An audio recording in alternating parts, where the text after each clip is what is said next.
మనిషి అంతరిక్షాన్ని అలవోకగా చుట్టి వస్తున్నాడు. సాంకేతిక యుగంలో ప్రపంచాన్ని శాసిస్తున్నాడు. కానీ మన సమాజంలో మూఢనమ్మకాలు, కులాల పట్టింపులు మాత్రం ఇంకా మనిషిని అధపాతాళానికి తొక్కిస్తూనే ఉన్నాయి. బయటికేమో ఆధునిక యుగం అంటున్నాం, కానీ ఆచరణలో మాత్రం రాతి యుగపు మనుషుల కంటే ఘోరంగా ప్రవర్తిస్తున్నాం. దేశ సరిహద్దులో ప్రాణాలకు తెగించి మనల్ని కాపాడే ఒక యోధుడి కుటుంబానికి స్వగ్రామంలో కుల బహిష్కరణ వేటు పడింది. నేను చనిపోయినా చూడడానికి రావద్దంటున్నారు.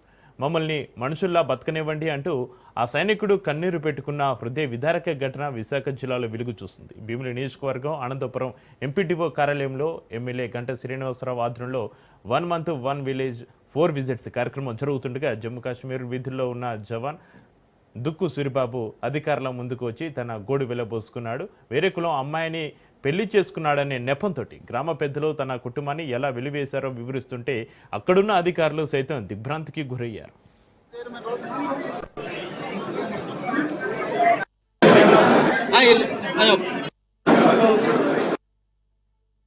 మా ఊర్లో కులం పేరుతో జరుగుతున్న అరాచకాలు, కులం పేరుతో అంటర్ధనం మా ఊరి గ్రామ పెద్దలు చేస్తున్నారు. గతంలో కూడా నేను కలెక్టర్ ఆఫీస్ లో కలెక్టరేట్ లో స్పందన కార్యక్రమం ఇచ్చానండి. అయినా సరే నాకు న్యాయం జరగలేదు. నెక్స్ట్ సిపి గారికి కూడా నేను కంప్లైంట్ ఇచ్చానండి, సెల్ల ద్వారాగా. అది స్పందన కంప్లైంట్ ఇచ్చాను. ఎంఆర్ఓ గారు కూడా ఇచ్చానండి.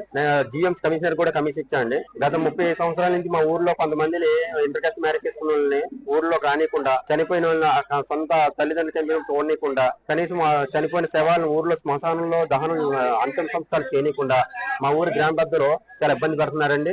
ఇదే విషయాన్ని నేను 2018, 2019 నుంచి నేను చాలా వరకు నేను కలెక్టరేట్ అందరి నుంచి నేను కంప్లైంట్ ఇచ్చానండి. అయినా సరే మాకు న్యాయం జరగలేదు. నేను కూడా ఒక సిఆర్పిఎఫ్ జవాన్ అండి.